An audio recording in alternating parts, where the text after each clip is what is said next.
right. That's enough of that. It's just noise starting the podcast this week. That was like the THX sound.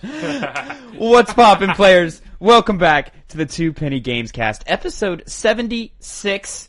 I am your host, Tavin Bothel, here with my good friend and co-host, Connor Elliott. Say hello to the people, Connor. Hello! But also joined by frequent friend and guest of the show, Philip Shoemaker. Say hello, Phil. It's Phil. Hello. Hello. 76, like Soldier 76 from Overwatch. I get it. It's a funny reference. Haha. Hey. I play games.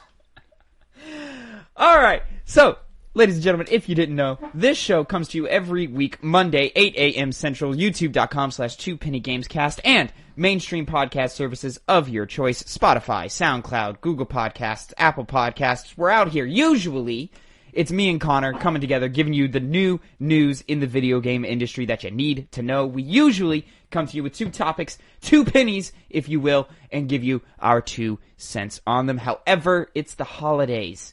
Not a lot of news has been happening. There's been a couple of stories that would have been worth note. A lot of NFT news going around.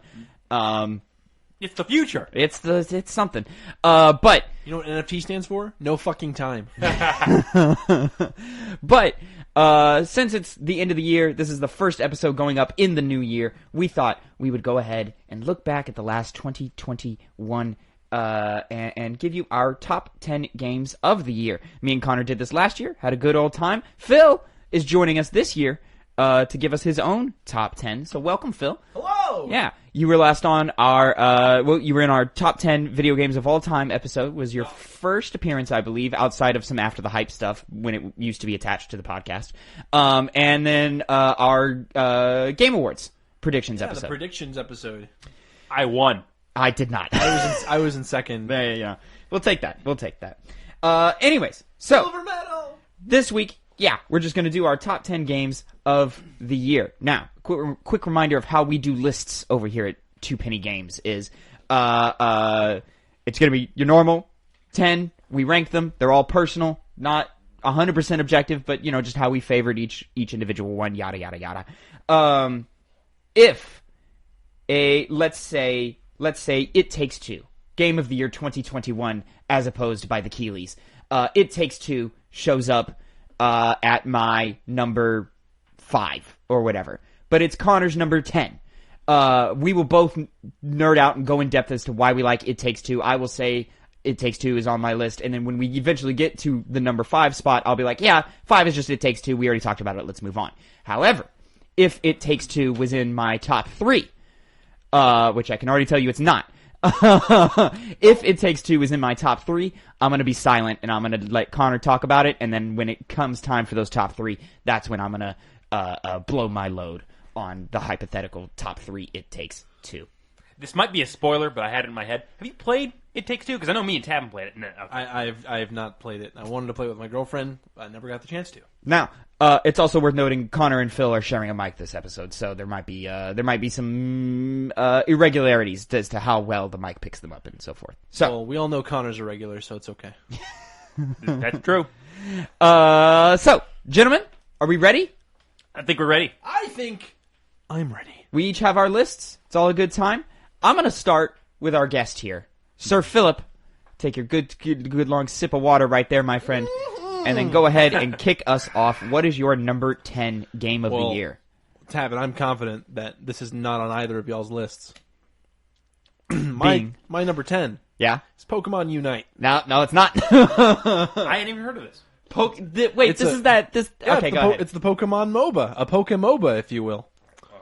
It's very good. You choose a Pokemon at the beginning of the game. There's lanes. There's fucking creeps that you can go through and other Pokemon that you can kill them, and you basically catch the Pokemon as the trainer, and then you deposit those balls into like what would be your opponent's turrets, like in League of Legends, but they don't shoot back at you in this one. And this one is literally just like, yeah, you just deposit your balls, and that's how you earn points. And it's very fun.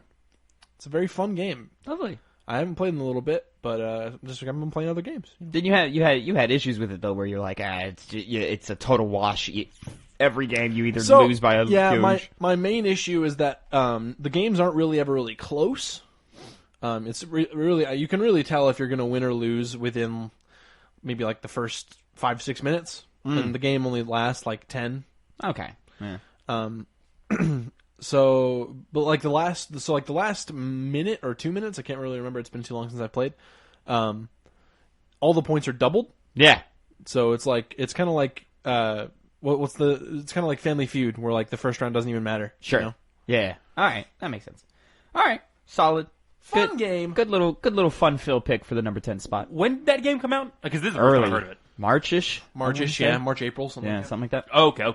Yeah, free to play, right? If I remember correctly, yeah, it's free to play. All right, solid. Connor, go ahead and hit us with that number 10, buddy. This is a game that I only played a couple hours of around the time it first came out, and that's Valheim, the survival exploration set in the Viking universe. There weren't any features of it that really stood out in the grand scheme of survival games, or I guess what kind of games do you call Minecraft? Because it functions the same way. Survival. I'd say it's basically like The Forest, but with Vikings. Yeah, that's actually a better way to do it. The combat was nice for those types of games. Obviously, you're not going to have a very in-depth combat system, but I was able to fight enemies and have fun with it. It did a really good job of just thrusting you into the middle of the world with nothing, and allowed you the opportunity to build up, to have a ship, to have a grand lodging. And even though the building mechanics were kind of... I'm not used to these kind of games, so it was kind of difficult to work around, because I would constantly build buildings, and one part would be messed up, and then water would come, rain would start coming in, or it just looked bad in general, and I was never satisfied with it. It took a while for that part of the game to start clicking with me. I stopped playing it before I could really do anything grand with it, though, as I've seen with other players, or explore the entire map. But the crafting mechanics were fun, were entertaining enough to go around searching for the components you need to build, the parts for your house, or weapons, or boats, or whatever. Pretty bare bones game, but a fun game at that. There we go. Number 10 pick. Lovely. My number 10. To me, 2021 just in general was a year of just systems. How well could you implement your systems, and how well did they build on each other, and so forth. And there are many great games that exceeded very well in this. My number 10 pick is a game that I thought did an okay job of it, not perfect, but nonetheless it was a solid entry, and I thought it was a solid game, and just overall satisfied me, and that's Kena Bridge of Spirits. Ember Labs' first game. Go ahead. Yes, it's a fun game. I've also played it. There you go. Kena. Kena, I thought, Ember Labs' first game, they were an animation studio before that, and that shows, man. The animations are all beautiful. Yeah, it's like a fucking Pixar movie. Oh, yeah, like almost exactly like a Pixar movie. Did think it was weird that the cutscenes ran at a normal, like, movie frame rate, and then the game ran at a normal, like, 60 FPS frame rate. Was strange and jarring every time they cut back and forth. A little bit. But nonetheless, it was a beautiful game. It was fun enough. I did like running around with my little rot village and giving them little hats and stuff. That was a blast. I never beat it. You didn't beat it? No, but I do fully intend to come back to it. It's sitting on my console. It's just waiting for me. And that's a common trend with my list in general. There's a lot of games that I just didn't have time to get to this year. And there were a lot of games that I thought were solid, but just didn't keep my attention for as long as I wanted them to, or there were games that I got to and then fell off because I had to go play something else, or I got busy doing something else, and I just never fully finished it. But nonetheless, a lot of great games, a lot of stuff that I'm excited to do, and I think Kena is worth your time, especially for the asking price. It's what, $40, something like that. It's a cheaper one. Yeah, it's a cheaper one. But the combat solid. But just short of being great, just short of being a super solid time. Like it was always like, this feels fine, but it could feel better. In how I felt about it, and I also felt with the way animations played out, they sometimes got in the way of mechanics, especially with the platforming. Kena has to finish her double jump animation before she grabs a ledge. So sometimes she's just hanging there in the air, and then she drops, and sometimes it even feels like, oh, I missed the jump. Oh, no, I didn't. The animation just had to finish playing. So just kind of like some weird jank going on in that, but those are all things that I think will be solved with Ember Lab's next game, and I think they should be very, very proud of the work they put in this time.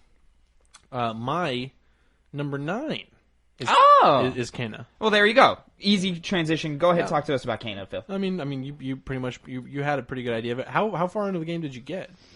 I want to say halfish. Halfish? Yeah. So did you fight? So did you see the bull, the big bull? Ooh, I don't think I saw the bull. No, you're not halfish. Okay, well then I don't know. I did the whatever the light villages early, like what 4-ish hours in or so. So yeah, no, I'm 2 or 3 bosses deep. So you didn't fight the. So you've only really fought the wolf.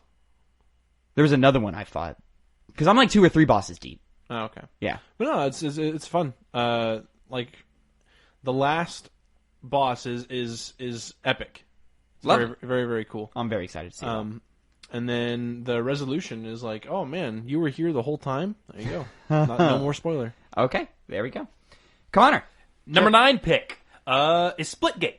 So when I first started playing the game, I wasn't the biggest fan of it. I found it pretty boring. I never really felt satisfied when I got those good kills on enemy opponents. But I played it a little bit more. It's not a game I got a lot of hands-on time with. I actually played Valheim, I think, more than I did Splitgate. But at a certain point, I came around and I started having fun with it. You know, it still never jumped out at me as far as the shooting mechanics go. I know that you Tavin loved it. You thought it felt great. I thought it felt so. But the enjoyment I had playing with you guys and just running around the map using portals, which is an interesting system. I never got it down, unfortunately. Yeah, but the implementation of it was very nice. I would sometimes get shot and come to find out it's from some weird random position I didn't expect because some portal was open. Yeah.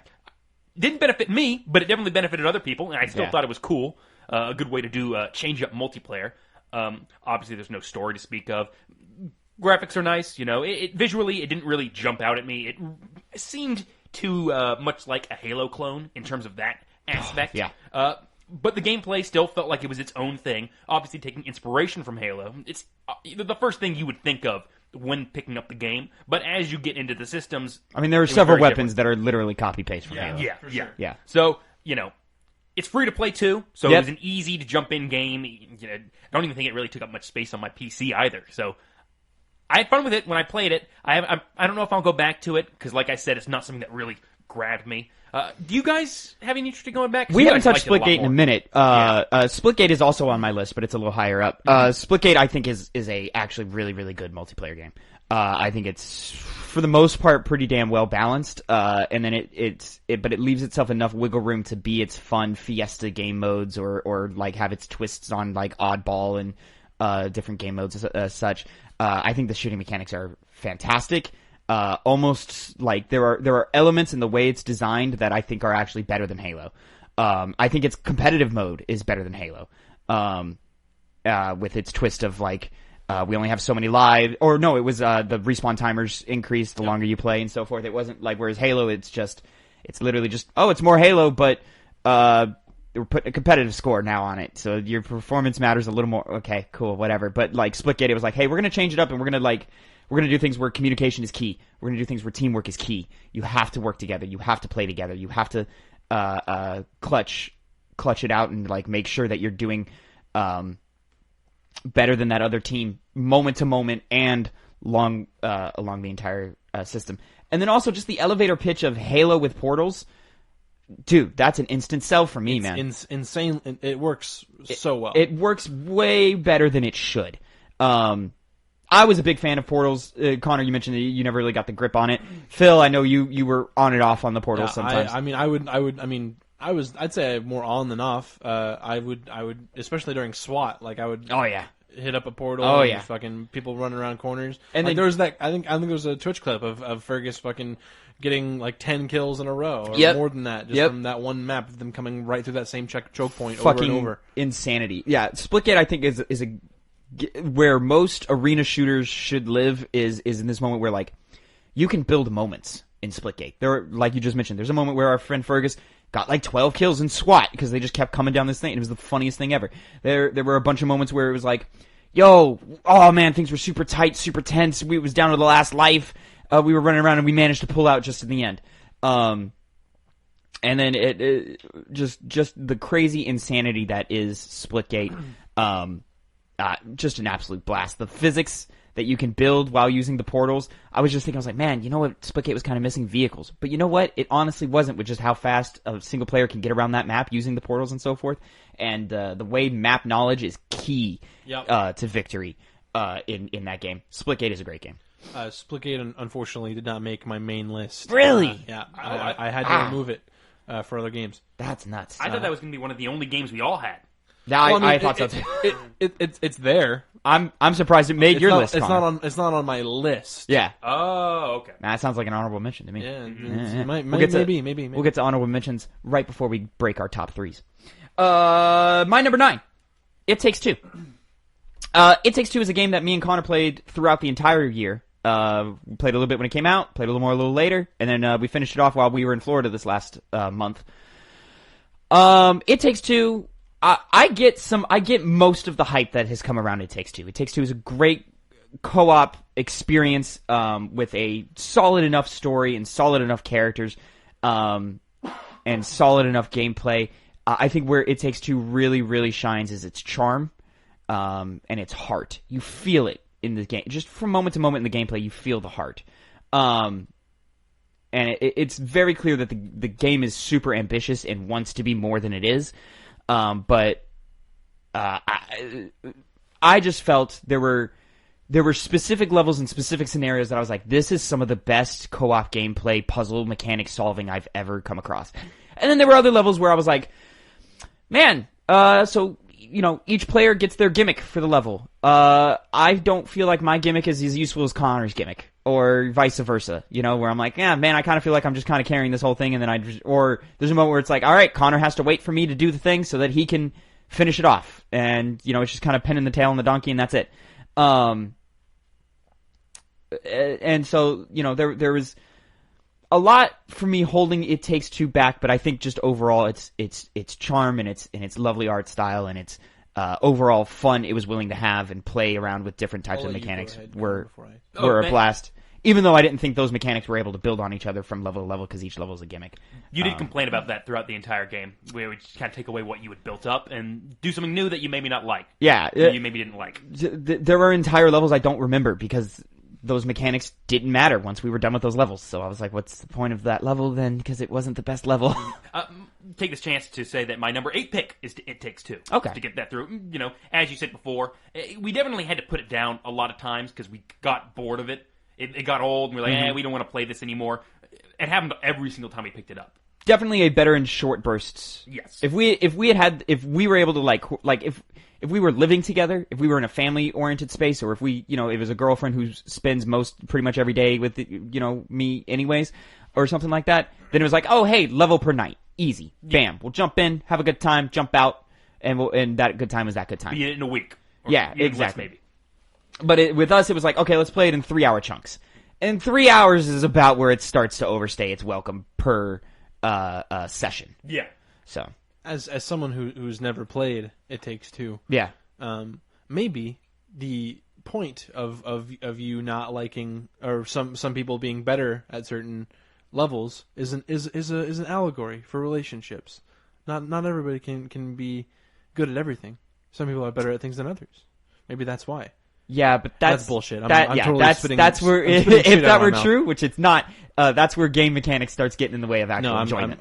I was just bloviating as well. That would have been cute. If that was the intention, that would have been cute. Who's to say it wasn't? Who's to say? I've never played the game. I wouldn't know. Anyways, my number 8. Yeah, it's a little game called Guardians of the Galaxy. Ooh, Guardians of the Galaxy. Gameplay. It's a little samey throughout. You know, there's not really a whole lot of difference. Sure, you get new abilities, new abilities you can activate for each player, or each person. I kind of wish this game were like a co-op game. That would have been really neat. Yeah, that would have been a cool idea. But probably would have gotten me through it.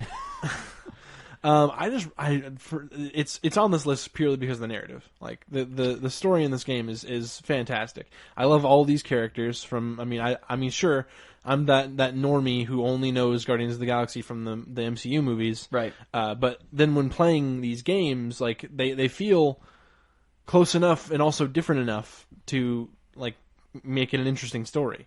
Like all of the characters are interesting in their own ways. Like all of them even go into deeper into their own characters. Like what I assume is from the comics that I haven't read. Like sure, there's certain sides of these characters that I hadn't seen before just watching the movies.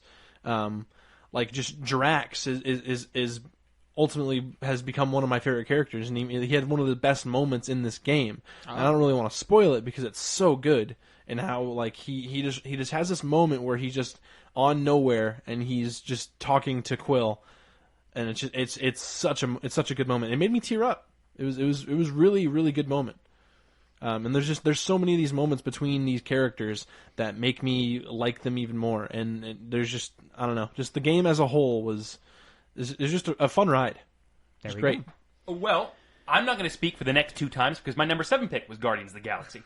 You played Guardians? I did. Literally what I've been playing these past 3 days. I haven't beat it, which is why I was debating putting It Takes Two over it. But as you said before, the narrative is way more gripping than anything It Takes Two has given so far. I like It Takes Two, but it won Best Narrative from the Game Awards. It won Best. There's a reason why, because it has a good narrative. And you finished it, or you're no, I'm still in it. Okay, you're still. I'm actually just about to go to nowhere, so I'll find that moment you're talking about. Drax is great. Gamora is great. Groot. He does what he does. Groot is Groot. Groot is Groot. So he's not bad. Okay. Rocket is good. Rocket plays a really good role in the story where he's always clashing heads with Quill, but it always makes sense. It's not like he's just an antagonistic force just to be one. He actually has some good points, and at recent points in the game, I was like, damn, Rocket was kind of right in that situation. I chose wrongly. Gameplay, first time ever I've made the gameplay easy. Because I just got tired of playing on normal and bullet sponging enemies. You just want to get through it. Yeah, so I was like, easy. I might give do me more that. story. Yeah, I'd recommend that just to get through it. it. The gameplay I played an hour, and I was like, oof, this does not feel good to play. And sometimes it just takes longer to kill these enemies who are not interesting. Granted, level 1 enemies, it's not going to be the most interesting types. It's just like globs of goo or whatever. And I was just like, this isn't doing it for me. So I might just knock it down to easy just so I can fucking. So you'll know what I'm talking about. Did you choose Rocket or Groot? Groot. Same. Yeah. That was the moment. I heard the narrative, like the choices don't matter not much. in the overall story, but they changed certain missions. Oh, okay, cool. Yeah. One last thing about it that I love, that put it the final thing that put it over the edge of It Takes Two, which is the use of music and subsequently the style. Oh my god, man! I'm surprised this didn't win like best score because like there's a whole band. That like made a whole album just for this game. And it's good too. It's really good. It's good. Star-Lord. Oh man. I like the type of music that plays during those moments, and the execution of it when you have to huddle up and your character does the pep talks, and then the music starts playing for the rest of the combat. It honestly though does make me miss a better combat system, because that would be exponentially better if the combat was crazy and I was feeling badass while doing it. Unfortunately, it doesn't, which always undermines the game. But the narrative is so good, it made my 7th place. That's why it's only number 8 for me. Like, yeah, that's fair. All right. So Connor, number 8 was It Takes Two. My number 8 is Splitgate. So we already talked about Splitgate, so we can move straight over to Phil's number 7 here. All right, yeah, my number 7, if I can remember, it's Halo Infinite. Whoa! Whoa! That's where Splitgate was before. Whoa! And I have it here just for the multiplayer. Okay. Yeah. Just for the multiplayer? Yeah. Campaign's the campaign. It's fun, but like wow. Just okay. Like it's believe me, you're not gonna be totally surprised when you see the rest of my list. Okay, go yeah. All right. Talk to us about Halo. But Halo Infinite, is it so much higher on your list? Talk to us about Halo, Phil. Oh, okay. It's in his like fucking top 3. Jesus Christ. Okay. So yeah, Halo. I mean, Halo's Halo. What can you say? This is just overall the tightest the Halo multiplayer's ever been. It's super satisfying overall. Everything about it. The gunplay is fantastic. Vehicles are great. I mean, y'all have talked about it when you had your little review on the podcast. I couldn't help but talk out loud to myself, be like, okay, they're fucking wrong about these certain guns. These certain guns are awesome. I can't remember exactly what. I like a lot of the probably like the Ravager or some shit. Shotgun. I hate that weapon. No, that's not really a shotgun. He's listing another weapon. The human shotgun. Yeah, the bulldog. Yeah, it's only good in campaign. Only good in campaign. Yep. I mean, it's good in that it fires a lot faster than the old shotgun, but it's whatever. TTK is too low. Yep. The Ravager is the only one that I would have to agree with you. It's a little unsatisfying. I hate that weapon. The charge, you think that with the full charge it would do more damage over Doesn't. time? It doesn't do enough. I love that the fucking grappling hook in the campaign it's insane. The amount that grappling hook changes the game. Mm-hmm. It's insane. I'm mainly talking about the campaign when I'm talking about the grappling hook. But I mean, the grappling hook's the grappling hook, like Halo with a grappling hook, the sky's the limit. Like you'll jump off a cliff and be like, oh shit, grapple, and then go right back up onto the cliff. It's fantastic. Multiplayer is fucking great. Story is a little to be desired. This overall combat throughout the game is really good. It's not my top 3. Should I just mention it again? I keep doing it. Go ahead, talk about Halo just so we. Yeah. You don't have to tell us where in the list it is. Oh, okay. Just talk about it, and then when we get there, to be like, hey, this one's Halo. Yeah, fair enough. So, it's as you said before. I haven't gotten too far into the campaign, so I can't say that it's whatever or bad or anything like that. I can say about it, I am disappointed in the direction they took it with the open world, now that I've gotten my hands on it, because it just felt and played so much better when it was going mission by mission by mission, rather than have all these, bounties to track down and Marines to save. It doesn't work in that way, but the campaign itself is fun. As you guys said, the grappling hook changes that a lot, makes traversal easy when it would have been terrible, I think. Multiplayer is amazing. It's the best it's been. Pretty much a lot of the things you just said, other than the campaign just not being the right direction that I would have liked them to take. Interesting. Okay. So, Connor, your number 7 was Guardians. Yes. My number 7 is Resident Evil Village.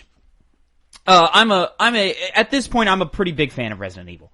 And I think ever since Resident Evil 7, they've been on a tear. 7 being a solid but not perfect game, but a good return to form for Resident Evil, and that was only shown even more through Resident Evil 2 Remake, which I think is a perfect Resident Evil game.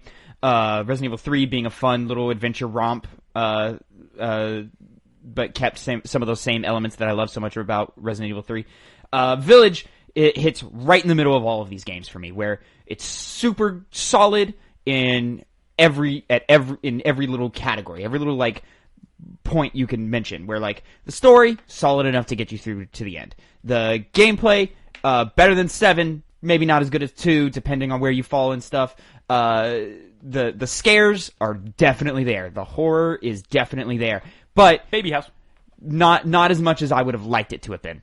There are moments where it's peak Resident Evil horror and it's fucking frightening as hell. And then there's a lot of moments where you're like, all right, this isn't scary at all. There are levels I like. There are levels I don't like. There are characters I adore and love. Lady Dimitrescu is everything that everyone was hyping her up to be. She's phenomenal.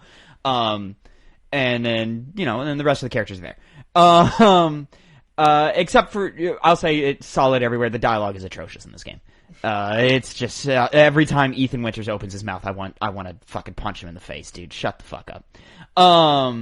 But in terms of design, like I was talking about earlier, the general hub world of the village is fine. It's good enough. But when you break out into the individual levels, the castle, the house, even the factory is okay. Those are when the game starts shining. As I've always said, Resident Evil is best when it's set in a location. This one is set in 5 locations. So, none of them reach the peak Resident Evil fun that I like, but none of them are terrible. I think this one has found the best balance between action and survival horror to date in the franchise, just overall.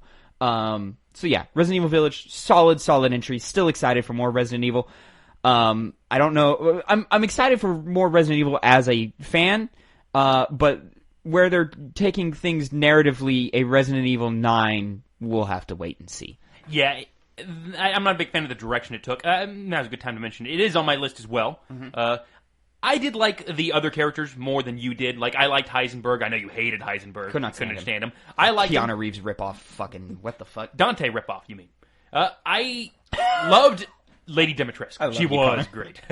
He looks like it. He totally looks like Dante. He's Dante. But yeah, I don't know where they'd go in the future with Resident Evil. But for this title, it felt way better than 7. 7 at certain points felt like a slog to get through. And I kind of got sick of playing it. Village, I never got that feeling. I waited for that feeling, but it never happened because each mission entertained me in different ways. Either scared the shit out of me, or made me think about all the exploration I can do in this house and where the special items are. I enjoy doing things like that.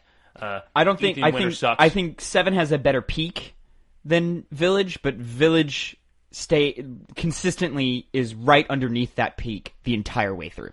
I think the horror in 7 was better consistently. Oh, absolutely. Yeah. Scarier moments in Village. Yeah. That's a moment rather than a whole game. But yeah, love the game. Yeah, I didn't play that one. So Phil, go ahead and move us on. Number 6. Psychonauts 2. Wow, I'm surprised it's this low. Yeah, so am I. Psychonauts 2. Phenomenal game. Such great moments of comedy, like Double Fine has done themselves. Granted, first game came out over a decade ago. Insanely long awaited. You know. This was announced like 7 years ago. Yeah. And apparently there was like a VR game that I never heard of. Yeah, there's somewhere in there. Yeah, it was like a little taster. Yeah. So that came right before Psychonauts 2. And they reference both the first game and that VR game in Psychonauts 2. Interesting. Very, very like just offhanded, like, hey, remember when this happened? Yeah. Or, like, you know, it's just for a little Easter egg for whoever did play those games. Just overall, just a fun ride, and it's so good in that there's so many difficult topics, and it's all about like this game's all about listening to people, like and like trying to help people with their problems. Okay. Because like there's certain characters that like there's one mind in I can't remember, I'm losing my words. There's in specifics that I'm thinking of, and it's Bob's it's Bob Zanato. He's like an alcoholic. Okay. And you're basically trying to help him get like you're basically doing therapy for him because like that's what the first game was too, was hopping in people's minds and helping them out. Yeah, but in this one it's like he basically came into the family greenhouse and found his mom dead. Okay. She killed herself. Don't spoil it, Phil. I want to play this game at some point. I'm sorry, but he's an alcoholic, and there's a whole thing where like, oh my god, and then some like the world design in this game is way above everything that I've seen of Psychonauts 1. I've never played the Psychonauts 1, but what I've seen from it in like cutscenes and that this game just totally outshines it.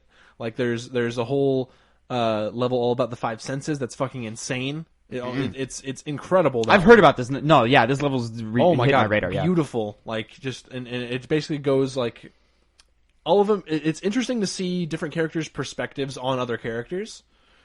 Because like in that 5 senses ones, there's like there's characters that this person is thinking of, and it's certain qualities that we would never see in those characters interacting them outside of this person's head.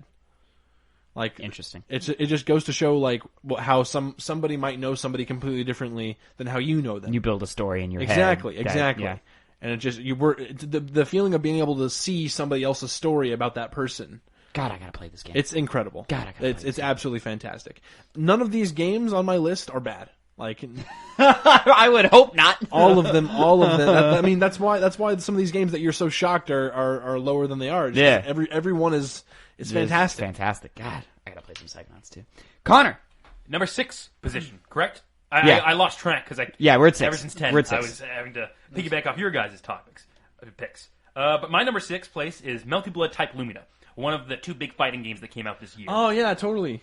No, I didn't play it. No, yeah. I know no one here in this room played that game. So one of the things that it did, that I'll get with the criticisms first, is auto combos.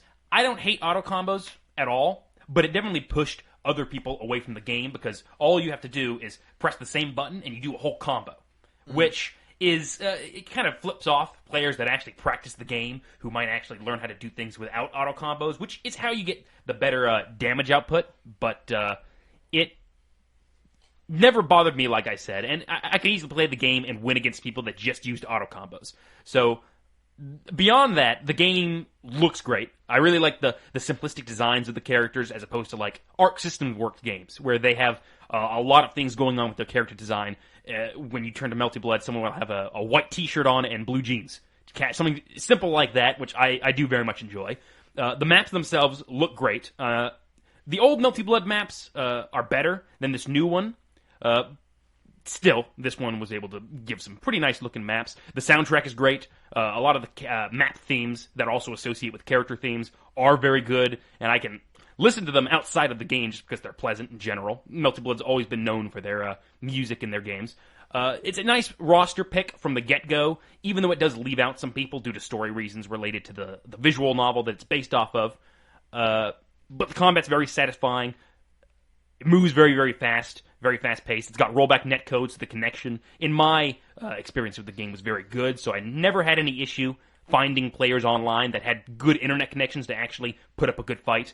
And I don't know how much longevity it'll have, because the auto combos does put a lot of people off. And, you know, there's not many complex systems in this game compared to, like, the past Melty Bloods or Guilty Gear or anything like that. So, you know, there's a lot less for people to mess around with and do crazy things with. But I will be looking forward to DLC characters coming in the future to amp up the game's playability. They've already released 2 in the first year. So I'm hoping that I'm able to go back to it and enjoy it a lot online and whatnot. But we'll see. But it's my number 6 place. It's a fun game. It's nice. Not really like a major studio that made that game, right? Like they're called French Bread. They're not. Yeah. So they can get better online play than Nintendo. Oh yeah, they sound like all they need to do a multi-billion-dollar company. Yeah.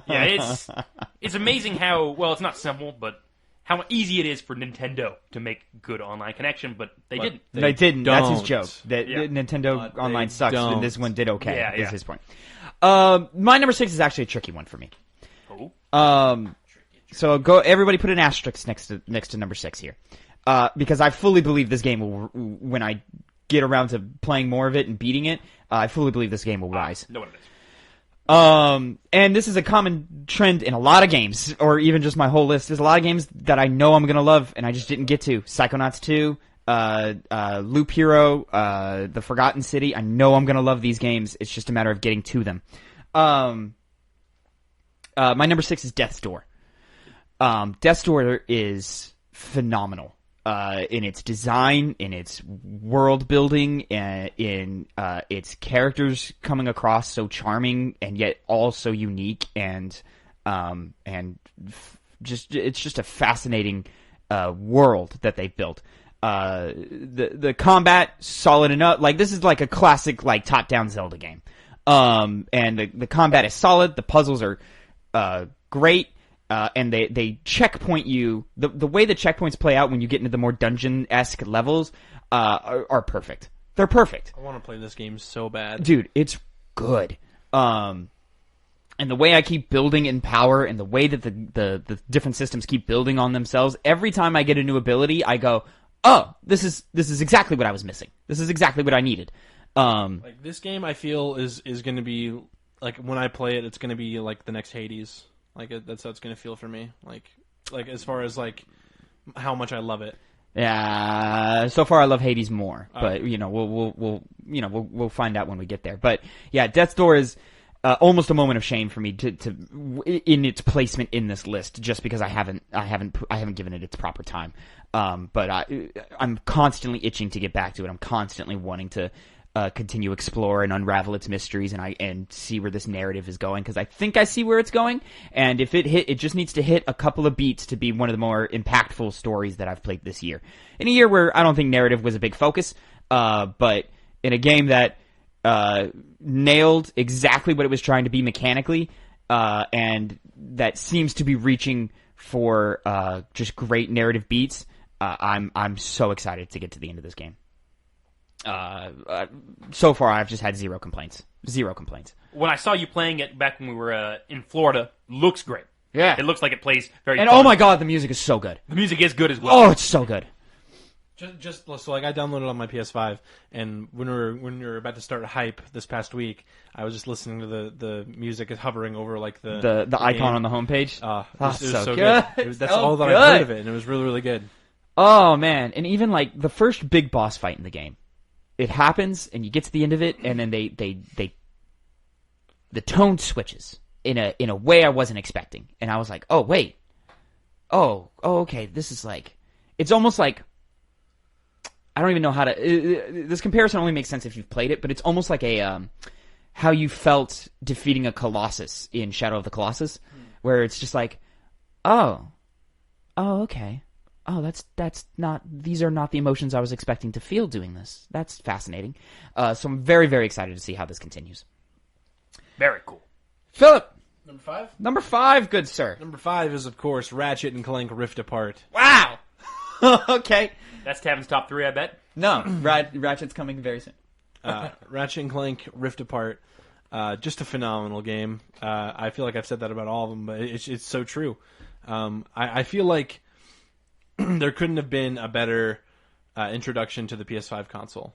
Like, just like with the power that the PS5 has, going through the different dimensions, those like little hidden worlds that weren't like huge, but like the little platforming challenges where you get like little costume packs or whatever.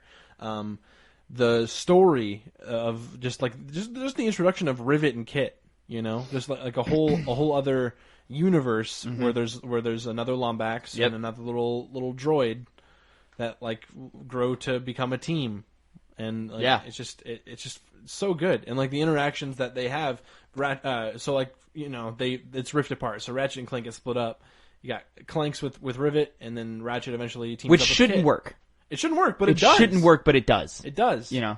Just like all these characters work so well with each other. As far as villains go, you got Dr. Nefarious and Emperor Nefarious. They fixed Doctor with the Emperor, man. The Emperor's great. Oh my God. The Emperor's so good. I'm tired of you hating on Dr. Nefarious. Dr. Nefarious is fucking. I've said it before. He's everything about Ratchet that I think led Ratchet askew. Where like You're so wrong. The PS3 generation of Ratchet is very clearly underneath the PS2 generation. And I think Dr. Nefarious is the main key because he represents a tonal shift in the franchise. Anyways, I'm with you. Ratchet and Clank Rift Apart is also on my list. And it's by far one of the best games this year, and it's one of the best Ratchet games to come out since the original trilogy. Yeah. And I'm right there with you. I adore it. All the new guns, all the new characters, the story that happens. It does get a little trite, building into the final act, I felt, but overall, like, man, I love Rivet and Kit. I love them. Yep. I can't wait for the Rivet and Kit games. I want a game with them. And I don't like no punches pulled. Like, this is a full blast AAA, all the bells and whistles. Rivet and Kit. You don't even need Ratchet in it. Like, not in like a replacement way, but in just an additional way. Rivet and Kit, a Ratchet and Clank story, or something like that. I don't even think you need to put the Ratchet and Clank story on there. Somewhere in the Ratchet and Clank universe. Or something. Yeah, but I adored it. I feel like it plays better than any other Ratchet game that's ever played. My only like small critique, and this is more of a personal one than like an actual critique on the game, is I don't think the level design is phenomenal. And that's because I feel like the first two games nailed level design so fucking hard, where it's like there's multiple paths and you have to go down all of them, but where you go is your choice. Where you go first, yeah. Yeah. You don't really have that in Ratchet games anymore. We haven't really had it since those two games. With the exception of the 2016 remake-esque game or whatever. Yeah. And yeah, man, Ratchet and Clank Rift Apart is a phenomenal addition to the franchise, and I'm so excited for the future of it. Just an absolute blast, worth playing again and again and again and again. I love Ratchet. It's so good. Connor, you need to play Ratchet and Clank. Yeah, well, I just got my PS5, so. Connor, number 5, sir. Resident Evil 5. Resident Evil 7 Village was my number 5 pick. Still wrong. It's 8, buddy. You said 8. 7. God damn it. Resident Evil Village. 8. Yeah, we covered that already. Yep. My number 5 pick. Number 5, Resident Evil. Solid game. Which brings me to my number 5. A game that I was super high on when it was out, and I was playing it. I was getting my way through it, but as time has passed and after I beat it, has actually dropped severely in my mind. And what's weird is I can't even 100% point to you why. It's just while I was having the experience, it was so great, but it's only when I reflected back on it that I was like, it just didn't hit everything I wanted it to hit, and that's Deathloop. Deathloop, I think, has a great introduction and a great premise and a great, like, as soon as you set out on your mission and you start doing the things you need to do in it, I think all of it works and all of it's super fun and super interesting and intriguing. Like, it's one of those games where I'm actually reading the notes and the diaries that other characters are left behind because I want more insight into who they are and how they interact with others and how they feel. And there are clues in those journals that are pivotal to progress and to progression. And I think all of that is done extremely, extremely well. I think the way it builds on its systems with the different skills and attributes and the way they, infusing weapons and infusing abilities to carry them over into your next loop is all super satisfying. Building that arsenal feels great. It's just when you have that arsenal built, the game just becomes a cakewalk, and it was never really difficult to begin with.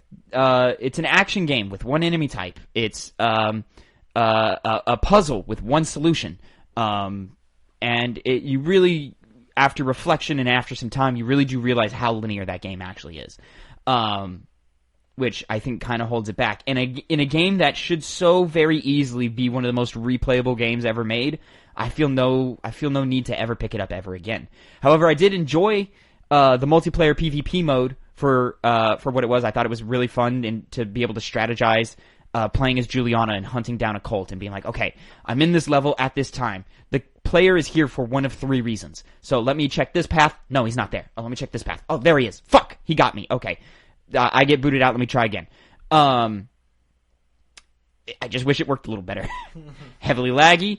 The connections were awful. I got dropped all the time. Bethesda, right? Yeah, Bethesda. So, and specifically Arcane with that. But a great multiplayer concept, just didn't quite execute. And I feel like if the game was more replayable than it is in finding different solutions, I feel like you would have actually maybe had something there where it would have had, that multiplayer mode would have had some legs to it.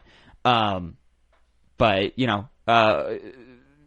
suffice it to say, Deathloop is a great game mechanically. Its systems build on each other phenomenally. Great characters, really good story, phenomenal performances from Colt and Juliana. Not just them, like the whole cast. The whole cast is great, but those two specifically fucking kill for it. Sure. It's just short of a couple of things that would have made it perfect in my mind. So Deathloop is also on my list, my number 4. There you go.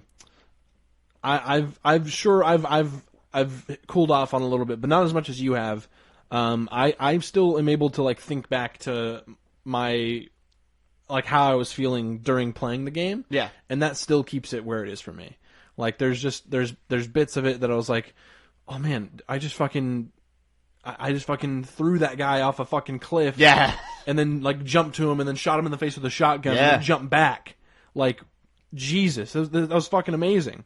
They turned Dishonored into an action game. Yeah, and it works. Like it's like you can roll up and fucking connect 4 people, like it was up to 5, right? Like with the with certain little things you can connect a lot. I think you can get up to like 6 or 8 like or some shit. That one, I can't remember what it's called. It's just there's never that many people that close together. That one ability, like, there's a trophy tied to it. You like cause like a distraction and bring them all there. Yeah, and then connect them all. Shoot one of them, like throw one of them off a cliff. They all just drop dead. Yep. Like it's insane. It's great.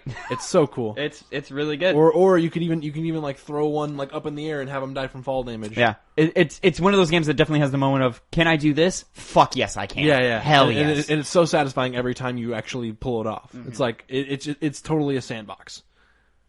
Like it's a sandbox in an action game with a puzzle that you of course you do the same thing every day. Yeah. But like I would just have fun not even doing the puzzle, and I would just go around and fuck with shit. It's just fun. There we go. That was your number 4? That was my number 4. Yeah. There we go. So, Connor. Yes. Hit us with that sweet, sweet 4, baby. Number 4, something we already talked about, Halo Infinite. Just turn the mic to you, buddy. Come No, on. I keep forgetting. Halo Infinite. We already talked about it. Yeah, we already can talked move about on. Okay. My number 4 was Ratchet and Clank Rift Apart. So we already talked about how great that is. And then before we get into our top 3, gentlemen, let's go ahead and reflect on some titles that maybe just didn't quite make the cut, or maybe we played them this year for the first time, or we replayed them and it just struck a chord with us real quick. And just not as in depth, but just enough to wet some palates. Let's talk about some honorable mentions real quick. Yeah. I would like to go first. Oh, go ahead. I have no honorable mentions. Well, there you go. No honorable mentions. Perfect. It wasn't like last year. I actually had enough games to make a proper list where I fully felt the way I did about all the games. Yeah. You felt your list last year was proper? Not the first couple 3, like the first 3. Yeah. Yeah. Remember when you put that piece of shit, whatever Helltaker? piece of crap game that is like Helltaker's 2 good. hours long and is a garbage anime game? Yeah, you it's put not that an over anime one of the game, greatest actually. narrative masterpieces to ever First grace of all, this that is medium. not anime. That is just art someone made that looks like. Not even looks like it. I don't even look like. Shut up. I'm never gonna let you live that down. I don't. No regrets. You should regret that very much. I don't lie awake so. at night and think to myself, "Oh shit." You know what I think about? Mechanically alone, I don't care how you feel about the story. Mechanically alone, that's a fucking travesty. Oh, I'm thinking about the hot demon girls that are in my brain every single day. I don't care about the story. The puzzles are fun. That's what I think about. But no honorable mentions. All right. Is this your number 10 last year? 6. What the fuck? Yeah, exact. Above The Last of Us Part 2. That's why he's upset. Anyways, Phil, go ahead, hit me with your honorable mentions. Let's switch up the structure. Just go ahead and give me. You have up to 3. So if you have 3, go ahead, give them all to me. So one of them is obviously Splitgate, because we talked about that. There we go, Splitgate. Splitgate. I felt like when I can't include Splitgate and Halo on the same list, because Splitgate's it's a Halo with portals. Yeah. That's enough for me. And then I also have I wanted just a quick shout out to Dodgeball Academia. Oh yeah, that's right. Fantastic little RPG. I can't remember who made it. I'll Google it real quick for you. Yeah, it was so charming. Like the gameplay was always is samey but like different enough in each little area that you go to. It was so fun. Ivan Ferrari and Pocket Trap. Pocket Trap. Okay. Published by Humble Games. Humble. Yeah, okay. Humble. Well, that's the publisher. The developer is Pocket Trap. So, anyways. Great. Dodgeball Academia. Do you have a third? I do have a third. It's going to be Super Mario Bowser's Fury. Oh! Easily. Lovely. It's everything that you want from a course clear Mario and also from a 3D Mario. It just feels like New Super Mario with Odyssey exploration. It's badass. It's great. Fantastic. As I kind of mentioned earlier, time was tough for me this year in getting to games. So I actually and this year kind of kicked the shit out of me in a lot of different ways. And so I found myself retreating to a bunch of comfort food games this year. One of which being Marvel's Spider-Man from 2018. Went through the remaster, replatinumed it, had a great time. Just constantly just a blast that game to revisit and swing around. And good old Insomniac. Good old Insomniac, man. They never fail. And it's just that game really means a lot to me, even though I don't think it's one of the greatest games of all time. But I'll forever be playing that game for the rest of eternity. Unless Spider-Man 2 comes out to be better or whatever. Next was Mass Effect Legendary Edition. I'm a huge fan of Mass Effect, man. I fucking jerk my dick off to Mass Effect. Yeah, you do. Certain scenes. Yeah, right. A lot of jerking off. Anyways, the Legendary Edition is the best way to play these games. Great fucking package to have all 3 right there. And the improvements to the first Mass Effect game cannot be understated, man. That game is so much better than it used to be. My first experience with Mass Effect, that trilogy. And yeah, man, just fucking adore it. And then finally, my dog just burst her way through. Hello. My final pick is The Pathless, a game that I never got the opportunity to finish, but it's just a fun. I think you're good to close it. Make sure to give it an extra push. What a piece of shit door! It doesn't even close. It doesn't really lock.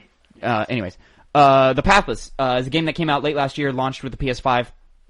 Perfect blend between Journey and Breath of the Wild, where you're venturing, you're flying around, you're in this Oh, you mean nice that game you hate? Yeah, this is a better game than that. Nice, tranquil game with really cool, epic boss fights and just exploring and solving puzzles and building out that map and reaching those towers and getting upgrades with your jumps and your gliding and stuff. I had a lot of fun with the pathos. With that said, those are our honorable mentions. Phil. Yeah. Jumping number 3, straight back into it, man. Let's get into that sweet, sweet top 3. Number 3, baby. What is of it? course Returnal. Phenomenal game. That Returnal. Tell me about Returnal, Phil. Why is Returnal so great? So it's a third-person shooter action game. Yeah. That's also a roguelike. Ooh. And just the way that like the PS5, like it's PS5 exclusive, right? Yes, sir. Yeah. So just the way that they had the controller working in that, like just from the jump, like when the get go, as soon as you hop out of the ship, you feel the raindrops on your character. Yep. You feel them in the vibrating in the DualShock controller. yeah, the DualShock 5 or DualSense. DualSense. Shut up, Tavin. It's just what it's Same called. shit. It's not. Anyway, yeah, it's all the different guns you have, the different like perks you can get, the different parasites that give you drawbacks and also perks. Like just the amount of different like it's like Hades but shooting things, like, and even in Hades you're shooting things sometimes. Hades was my first like actual roguelike that I sat down and played, so I'd say this is probably like my second one. Mm-hmm. And just like I like roguelikes. If they stay like this, I like roguelikes. I think they're here to stay. Time looping was a big theme this year. This year, yeah, for sure. Returnal, Deathloop, 12 Minutes, Loop Hero, Forgotten City. Yep. People like their time loop games now. That's the new thing. Returnal, just the feeling of becoming better every time, and then eventually getting to that final boss, and then like the twist happens, and then I put down the game never to play it again. Because neither you or me have really. There's so much more narrative to get to. Apparently. But yeah, it's very, very, very fun game. Very, very good. Not, I wasn't sure like the mystery in the story is there. It's like, oh man, I wonder what this really means. Yeah. And what all really happened here. But going back, it's like I can probably live without knowing that. Like I probably don't need to. All right, whatever. It's fun. Connor. Number 3 pick Number for me 3, baby, is Tales of Arise. So, got my hands on this game. I thought I was going to get Deathloop, but then that was the first time I found out it was only on PC. My PC couldn't play it, and PS5. Yeah. So, I ended up getting that. Because I've heard some good things, and it surprised me a lot. Now, the 2 big criticisms I have, to get those out of the way, is the story. It starts off good, I would say. Not doing anything spectacular, but it's engaging me. But as it goes on, it gets a little bit too crazy. It never becomes, you always understand what's going on, so it never becomes convoluted. But it goes to greater lengths than I thought it would, grandiose lengths. And I thought to myself, it didn't have to be this big crazy thing that you made it out to be. It could have been anime more thing, basically. then, huh? It does, yeah. Too much. It leans into that way, way too much. It does have some anime stuff in the game right when you boot it up, which does fine for me. Could turn other people off, but that's when it actually becomes just kind of an objective problem. And the enemy units, they're just variations of ones you met before. There's variety. It's like, oh, this one's an ice wolf. Yeah. Wolf. It's stronger than a normal wolf, but it's an ice wolf. It's different. Beyond that, though, the combat is great. It feels fantastic. The fact that you can play every single character and all of them work amazingly, and no matter what kind of playstyle you usually would like to play in an RPG, you're going to find it with one of the party members, because they fulfill pretty much everything you could hope to fulfill as a party. But when I mainly did the main character, Alphen. I like my sword users. I loved using the astral arts to just extend attacks far past the point they would usually be to break enemies so they can't fight back, and I'm juggling them in the air. It's very, very satisfying to do. I I'm delighted by all the characters. I find them endearing. I like the interactions they have. One thing I really like that they did, similar to Fire Emblem Three Houses, is they have tons and tons of dialogue between the characters. A shit ton. Shit tons. One of the trophies is view 300 cutscene moments like the ones they have in the game. What the fuck? And there's a lot. There really is a lot. And they're all mostly good. There's like those little campfire interactions you can have. Those are cute. Those are always nice. Tails was on my list, but upon revision of my list, I had to take it off. Yeah. Probably because of a last-minute addition for both of us. Maybe. I wonder what that could be. So even though that the story had disappointed me near the end, I enjoyed the time I spent with the characters. The combat never got old for me. The bosses were pretty good. They can be spongy sometimes, but at least I liked their design and what you had to do to avoid certain attacks and how to work around their big, damaging attacks that could take out your entire party. Really enjoy the game. One of the best this year. Number 3 pick. Fantastic. My number 3 is something y'all already talked about. It's Halo Infinite. Woo! God damn. Halo is back for me. 100%. Full throttle. Halo Infinite does almost everything I want from a Halo game. The speaking specifically in how it all came out, the multiplayer launching first was a brilliant move. Even though it was only for a couple of weeks or whatever. It's exactly the arena shooter I've always wanted. And it's what it used to feel like to play Halo. Like it feels like the fast pace, energy, adrenaline rush, moment to moment of just these clashes that happen in the middle of a map, wherever they may be, and the chaos that can ensue in that. It's exactly what it felt like playing Halo 3 back in the day, man. And it's I can't speak highly enough of it. The shooting is tight. The vehicles are fun. The new additions with the armor abilities and stuff, the grapple hook, and then your classics like your overshield and your the active camo. Thank you. All of that plays so well and works so well together. I like a lot of the new weapons. I don't love them all. But Phil brought it up. There were weapons that I didn't like, but he does like, and there were weapons he clearly likes that I didn't. Just the more I play it, the more I'm like, God damn, this is fun. God damn, do I want to fill out this battle pass and unlock all these cosmetics and play all these new game modes that they're bringing in and so forth. Campaign. I'm enjoying the campaign. The campaign has brought wonder back into the universe of Halo for me, where I'm interested to see what happens around the next corner or how it builds. The narrative itself is fine, but I've never thought the narrative in Halo was good. Or I'll say I've always thought it was okay. I've never thought it was great. It's mostly built off the back of like Cortana and Chief and their interactions and the Arbiter.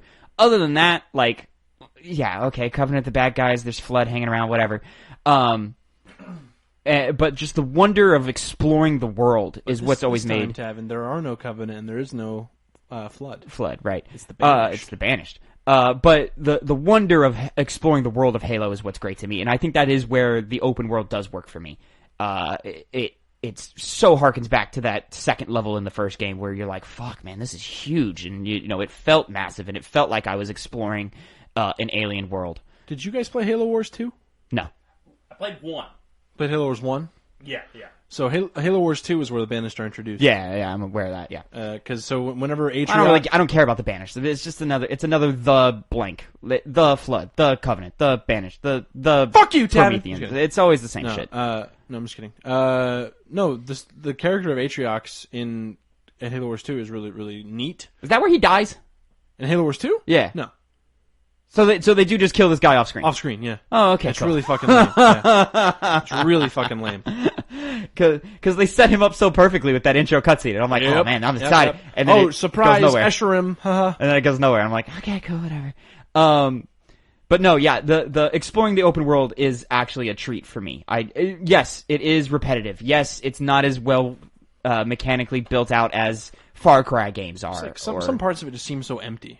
And there are parts that do feel empty, but I think, like you talked about with the grappling hook, being able to traverse with that, like, sometimes I don't even fucking take a warthog with me. I'm just like, fuck it, I'll just grapple. This is 1,000 meters? Fuck it, man, I'll go over this mountain. Flying through, like, 2 trees, like, fucking slingshotting. Yeah. Oh, it's so the moment, Phil, you've experienced, I don't think Connor's gotten to that moment, but the moment where you crash land and you gotta go take down 3 or 4 anti-air guns. Oh, yeah. Fucking love it. Sick as hell. Oh my god, it's so good, and that's where the grappling hook really shines, where you're like, alright, I'm just gonna climb this fucking mountain, I'm gonna scale this mountain like I'm fucking Spider-Man or some shit. I'm basically, like, with the grappling hook, I'm always holding a fusion coil.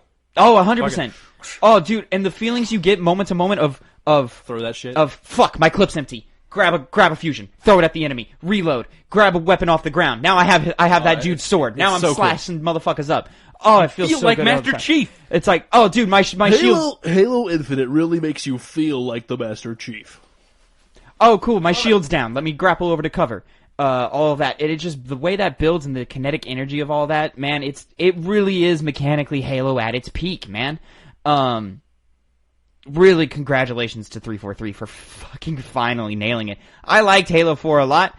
I enjoyed Halo 5's gameplay for what it was. But yeah, this is one where it's like, alright, this might be my new favorite Halo game of all time, which is speaking a lot because Halo is my favorite first-person shooter franchise of all time. So yeah, I adore Halo Infinite. I like the new characters with the pilot and with Weapon. I'm not a fan of the pilot. I like Weapon a lot, but I'm not a fan of the pilot. Oh man, when the pilot finally reveals like his backstory and stuff and has his moment of crisis and Chief inspires him to continue the fight, fucking great. Fucking love it.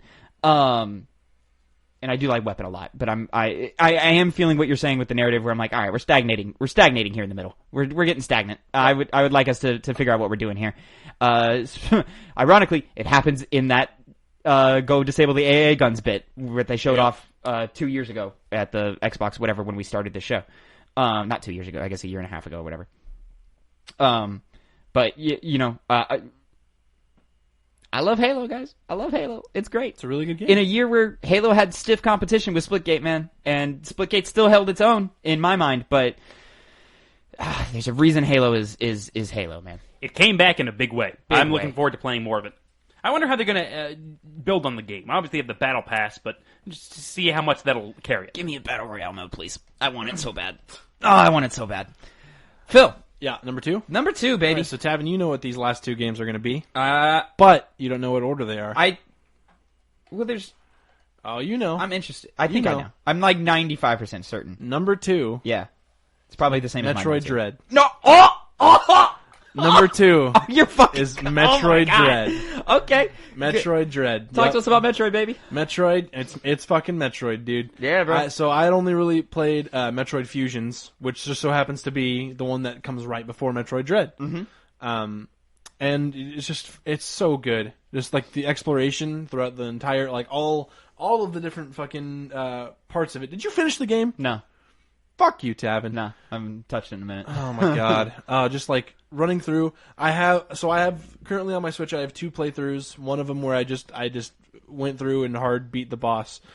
Second one, I just have 100% items and it's on hard mode and I've beaten the boss again. It's really fucking good, that game. It's a good game. Yeah. To the point where like replaying it on hard mode, like I was still having fun. Like I didn't feel any kind of like drag or any kind of like repetitiveness about it. I was like, fuck, this is just still good. Yeah. It was like when I was playing it, it was like, oh man, I want to keep playing the game. I want to keep playing the game. I want to keep playing the game. I want to keep playing the game. Let me play more. Let me play more. Just like, like all the different. So the counter in this game, it's so satisfying when you get it. Feels great. Like it just feels so good. Like you just like someone attacks you, you counter them, and then fucking blow their head off. Like you just fucking explode them. Oh, they do such a good job of making Samus feel like a badass in this game. Yeah, and like some of the like cinematic battle, like a lot of the cinematics, you're still controlling Samus. Like, yeah, it's in like a QTE way. Yeah. So like you're still like firing your gun. Like, you're still fucking punching shit. You're still hitting bitches. Like hitting bitches. Like that fucking first like stalker fight. Oh like, yeah, the man. Invisible enemy. Like the first like actual boss that you fight. Fuck, man. Really fucking good. Fuck, man. Really good. That moment where she's pacing, waiting for it to get back on its feet, and she's just charging her beam rifle. Oh, fuck, man. Any of those moments where she's charging her thing about to fucking blow it up. Yeah. Sick. She's like, it's definitely a moment of like, I have you on the ropes. I know I've won, but I'm gonna let you stand up. Go ahead. I'm gonna let you get up. I don't want to spoil too much. There's a moment near the end where she's literally just fucking screaming the whole time, like charging shit. She's like, ah! It's fucking epic as fuck. I loved my time with Metroid Dread. It did not get its hooks into me like it got into you. But I'll say the way that level the level design of Metroid Dread is great. Where each level does feel unique in its own. The world design doesn't get old, it doesn't get stale, even though at first you may think it does just become a bunch of gray corridors. No, there's levels that have a bunch of flora and fauna and animals and beasts that you thought you'd never see. I've enjoyed all but one of the boss fights I've encountered, and in those classic Castlevania or Metroidvania ways where it's like, okay, I'm exploring this map and now I'm lost and I don't know what to do. I never feel that way with Metroid. You really don't like Kraid. I didn't. No, that fight sucked. I love Kraid. That fight sucked. But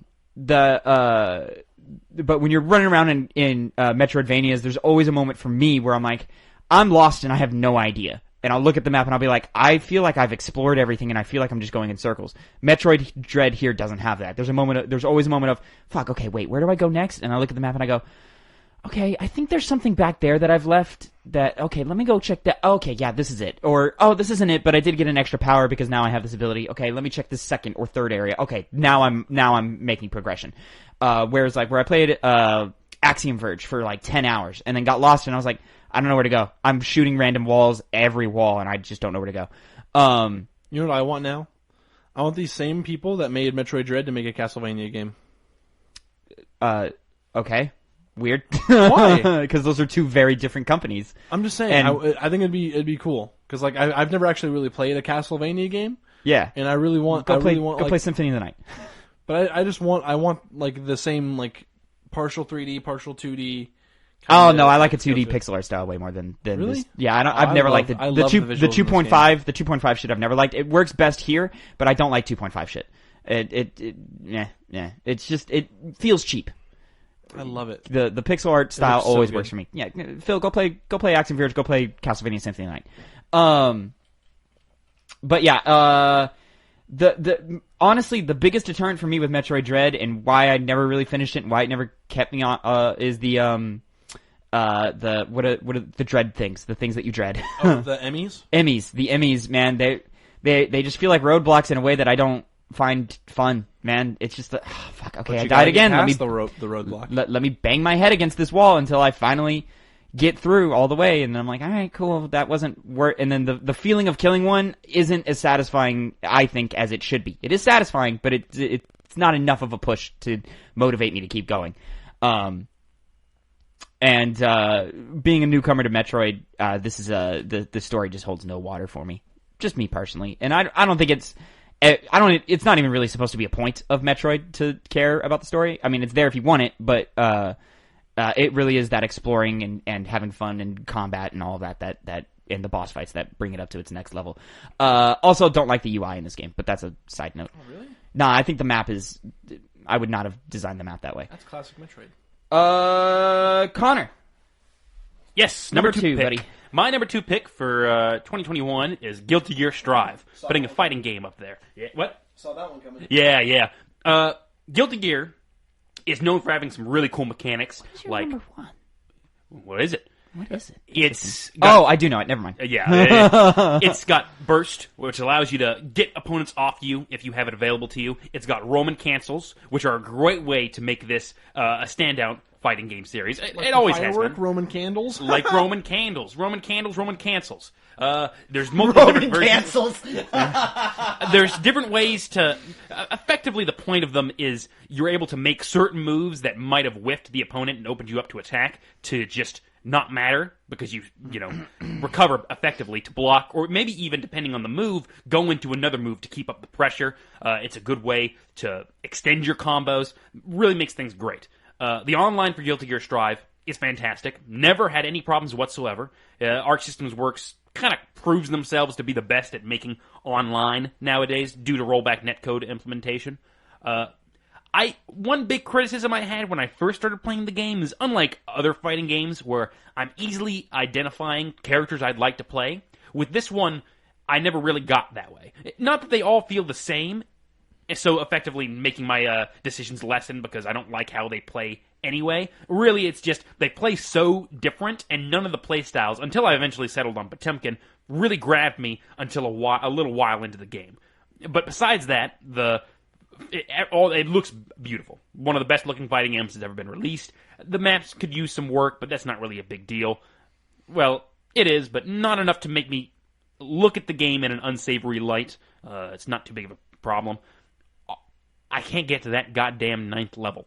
Goddamn 9th. I can get there, but I can't stay there. So it does definitely also provide me a definite ceiling to improve my skills as a fighting game player. And this game definitely has, due to it just being also so beginner-friendly. It's easy to understand the mechanics that are available in the game, and pretty much anybody can pick it up and learn how to play fighting games through Guilty Gear Strive, which I think is a really important thing for the fighting game community to have. One that can be more accessible to people, because I, for one, wouldn't have been able to get into it as much as I had if I didn't know people that already played fighting games. And so Guilty Gear Strive is solving a problem that has existed in the fighting game space, which, that alone kind of proves that it deserves to be my number 2 pick of Game of the Year. I am looking forward to what characters are going to be added in the future, because, Potemkin's fun, but I'm looking for someone new to play. I know other people want their character to be put into the game, Slayer, Sin, Jam, all those kind of characters.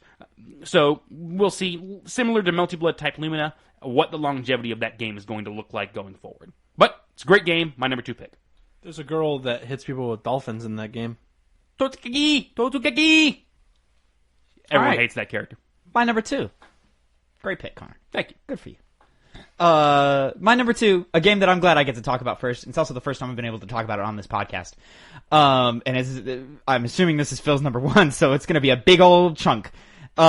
Inscription, baby. It's so fucking good. Guys, Inscription came out of fucking nowhere. I started hearing about it right before the Game Awards happened, and then I was like, oh, it's on the best strategy sim game, whatever. Okay, that's kind of cool. No, Inscription's fucking phenomenal. Yeah. Inscription is a card game in which you're just sitting down at this table and you're playing cards with this shadowy figure, and he's very menacing, very threatening. You don't know what's happening. You're just stuck in this cabin. You got to beat him, and then you realize there's a moment where you realize where the game tells you to. You can get up from the table. You can walk around and start. It's like just this like weird like little puzzles all over classic the cabin. Adventure game where you're like solving puzzles in this cabin, trying to get your way out, and there's like a safe you have to find the combination. Yeah, to. making There's progress through the card game. Clock you have to set to a certain time, and it just keeps going. It just keeps this. It's just this crazy like mystery box that just has layers upon layers upon layers on it. It just never stops. Like there's more and more and more and more every time. And on top of that, really fun fucking card game. It's the gameplay loop that they establish in that first act. Yeah, me and Phil both beat this game last night. And we finished it, and we were both like, "Yeah, I just kind of want to play the card game now. Can I just play the card? Can there be like a 1v1 multiplayer thing or something? Can we just like build decks and like just fight each other? Can there be like an infinite run mode where I'm just constantly just battling left and right? It's so like, good. There's like a thing in the story where like, oh, it's a video game based on this one set card. Oh, no, don't go into details like this, man, because Inscription really is better the less you know about it. The less you know, the better it is. Well, I'm saying I want an actual physical card game of this game. Oh yeah, I'll take the physical card game in a heartbeat. Take my money. Take my money, please. I'll give you money for this game. Go ahead. Because I'm kind of unsure about this. Is it a horror game? Does it scare you, or is it just a creepy vibe? It's got creepy vibes. Creepy. It's not horror. Vibes. It's just creepy. Yeah. Oh my god, just like... Though there was one moment, not last night, but the night before I was playing, where it was a period of the game where it wasn't a creepy vibe, and then something creepy happened and it scared me. Yeah, I had a major jump scare moment. Yeah. Like, we could probably talk about it off. Yeah, we'll talk about it off. Yeah. In the Act 3. Oh yeah. Walking around. Yep. It just scared the shit out of me. Yeah, I was like, I turned around. No, but Inscription is fucking phenomenal. Oh my god, it's so fucking good. Totally- It is in fact my number one pick. Totally Game caught of me the off year. guard. Could not believe how good it was, and could not believe how much it hooked me. And God, oh my it's so man. fucking good. It was weird seeing Tavin know about that game. He hadn't played it, and then all of a sudden on Twitter be like, "This is so fucking good! It is amazing." fucking Just came out of nowhere. good. Yeah, once or twice. Oh, Yeah. okay. I had downloaded the game like 2 weeks before I even started playing it because like I was like, oh, you know what? It's in the Game Awards. It's probably gonna be pretty good. So I downloaded it and Loop Hero at the same time. And after I moved, I wanted to finish Halo first. And then just one day Halo wouldn't like boot up for me because my fucking drive was messed up. So I was like, fuck it, I'll start Inscription. And oh my god, I'm so glad that I did. Just like out of nowhere. The point, like the dialogue is funny. Yeah. At times, man. Yeah. There are times where the dialogue has me actually like laughing out loud, like at how humorous and clever it is, and just at every moment, it's just you're constantly thinking, what's the next best play? What the fuck does this mean? Why? How do I solve this puzzle? How do I get past this bit? Where is the key to this thing I need to unlock, and how do I get there? What does it mean when the shadowy figure says that or this or and Like, why so did on he and word so it forth? that way? Like, it's... Yeah, and the way it just keeps going, oh my god, it's phenomenal. just keeps going and going, and you think that's a bad thing. It's I'm- like, oh, where's the end? But it's I'm like, curious- literally, it's like, where's the end? Like, No, really, there are moments in this game where I go, oh, this game is like 4 times longer than I thought it was Yeah. going to be, and then there's moments where I'm like, oh wait, it's not as long as I thought. I wish it was 4 times longer than I thought it was going to be. How long is the game about? It depends how quick you get through it and how well you do in the cards, man. like 10 hours? Probably about 10 hours, somewhere around there. It could have been 15. Could have, 20's pushing it. Probably don't be 20. It could have been 15. No. Could have been 15. Probably like 10. Yeah. But yeah, everybody go play Inscription. Inscription for is sure. absolutely worth your time and your money. Absolutely. And it's not even expensive. Nope. Well, I played it on Game Pass, so I have no idea. But Oh, I think it's like bought it 20, on 30 Steam. bucks. Here, I'll pull it up on real quick. Anyways, Connor, go Number ahead. one pick. Fill us in on that number 1 pick, Game of the Year 2021 for Connor Elliott. For Phil, it's Inscription. For me, it's Omori. I absolutely adore this game. I put it on my top 10 games of all time. Shortly after I finished it, I looked at that list recently and thought, Oh, I don't I'm know full if of shit. I bought Inscription on Steam. You lied. How much did it cost? I don't know, 20 Oh, bucks. okay. On Game Pass, I would be trying to get achievements for it, dude. Like, Yeah. But Omori is a fantastic masterpiece. It really is great. Now, I've seen some criticisms online that I do need to get out of the way. Less criticisms and more just complaints in general. It is an indie game. It is one that is made by a small team, obviously. It tackles topics like depression, like suicide, like anxiety. Mm-hmm. And I saw a lot of people kind of write it off because, indie game made randomly that's about depression and anxiety and whatever. People seem to have gotten tired of that kind of thing. We've been down this road before. Yeah, but that's not what the game's about. It is Shout never out the Gone main. Home. It is never the main point of the game. So anybody who sees that and automatically assumes those things are the main aspects of the game, they're wrong. I'd recommend playing it. It's about so much more than just something about how depression is sad and you need to get over it, or suicide is a complicated act that some people do when they feel they have no way out and no other options to choose from. Those are just things in the game that add to the wonder of it, to the grander, more complex themes of forgiveness and friendship to a degree. Well, friendship. What am I talking about? You can't really talk much about the games itself. Spoilers galore. The combat's fun. The RPG style combat's fun. It's nothing revolutionary, even though they do have the nice little emotion chart that they give you that serve as status effects, so that they do certain things better but do other things worse. Whether it's being angry, doing more damage but taking more damage, or being sad, doing less damage but taking less damage. So it did make the combat fresh, but really the reason why it's my number 1 pick is because of the characters, because of the plot, because of the themes, and the unraveling of it all as you go through it. It's a $20 game for an amazing game. I'd recommend anybody play it. Installed on my PC for a year. Well, I'll get to it someday. I'll get to it. But I keep saying about these games. Yeah. Let me replay Spider-Man again. But Omori is fantastic. Anybody who hasn't played it yet should definitely play it, and it is my game of the year. For the record, Inscription is $15 on Steam. Go play it. Connor, go play it. Probably will. Easy buy. Oh, man, and just the... Is it buy? No, Easy buy. Oh, dude, and just when you load that game up for the first time, and it doesn't let you click New Game. Oh, yeah? What? You have to click Continue. Oh, it's so cool. Anyways, my number 1 2021 game of the year is Returnal. Holy shit, really? I know. Whoa, I know. whoa, I know. whoa. Listeners of this podcast and, these two knuckleheads over here, the most predictable thing that ever happened. No. Returnal is a phenomenal game.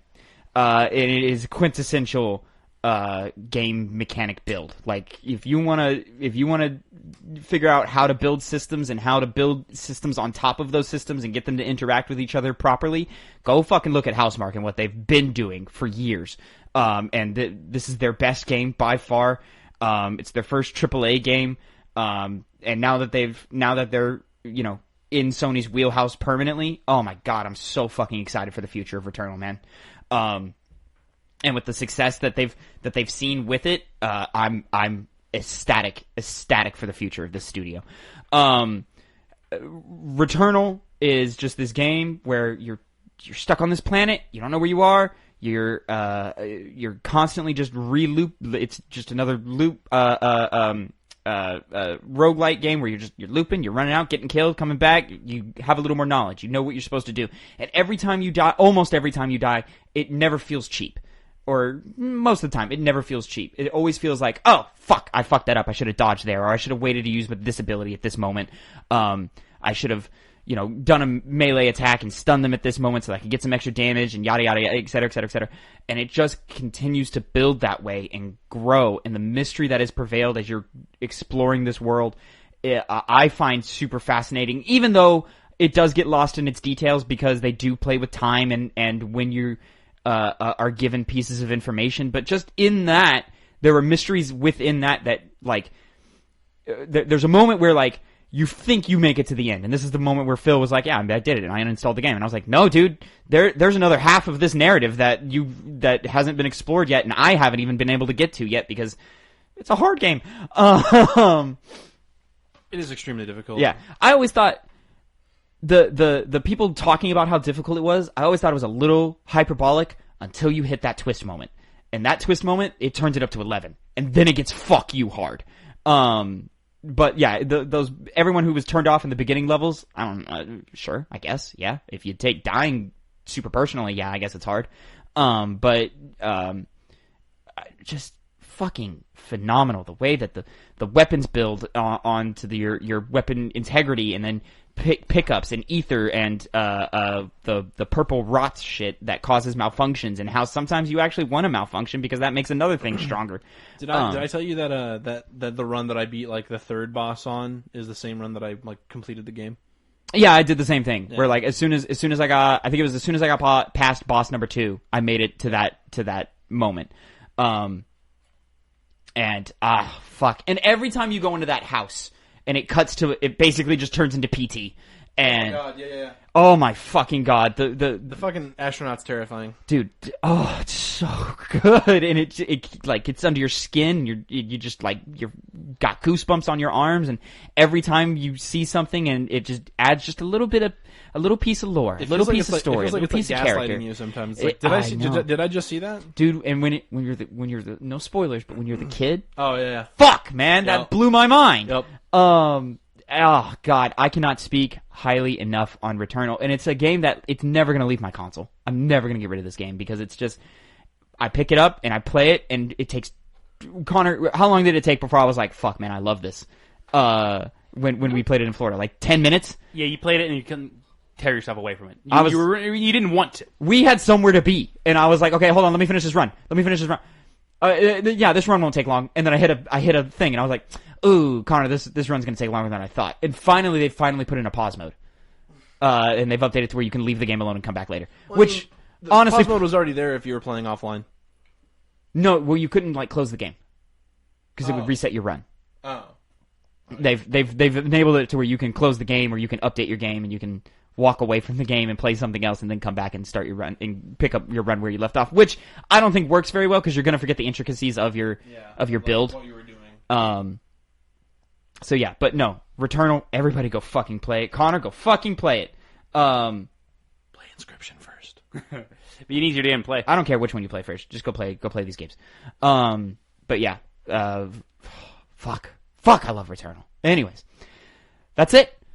Good game of the year list, guys. Good list. Good podcast, everybody. Good year. You know, this was a year where I don't feel like we had really any 10 out of 10 games. There was always something where I was like, I just didn't quite make it. Returnal was the closest one in my mind. But throughout the year, we're just lots of 8s, lots of 9s, lots of 7s, man. Very few. Oof, this game's a piece of shit. Wow, cannot believe that. And there were very few, like, there was no game where it was like, it's alright. You know, it was either like, oh man, this game's really good. Oh, it's not your style? No problem. But it's really fucking good. Like, each game has a reason to be somebody's game of the year, you know, somewhere out there. So yeah, very, very good, very solid year. Wasn't anything like 2018 with like God of War or Red Dead or anything, but it, you know, kicked the crap out of years like, I don't know, 2017 or some shit. I forget what came. No, not 2017. Year, 2016 is what I'm thinking. Yes, of. Dragon Age Inquisition year. I'm guessing. That's a 14. That was 14. That wasn't a good year either, I remember. It's always Dragon Age Inquisition was the best game that year, which is a really good game. But real good game, but not... Yeah. It spoke to the other games that were on the lineup that year. Yeah. So, not a superstar year, but far from a dud. Far from a dud. So, anyways. Ladies and gentlemen, that is going to be it for your Two Penny Gamescast episode 76. Our top 10 games of 2021. Thank you so much for listening. We had a great time chatting about video games, man. It's always a good time. Remember, you can catch this show every Monday, 8 a.m., youtube.com/2pennygamescast, or mainstream podcast services of your choice. Remember, Spotify just added a rating system to their podcast, so please go rate us over there. Give us a quick 5-star, man. It'll really help us get in front of more eyes and more people. We really, really do appreciate it. If you want to catch us live, we're going live Tuesday, 1 p.m. Central Time, as we always do with Hype. We're going to play some more God of War 2018 with Phil. Indeed. It's going to be a good time. Phil's first time through God of War. We just, last week, passed The Moment. And if you've played the game, you know what that is. You know, we're just going to continue exploring and continuing this great adventure from there.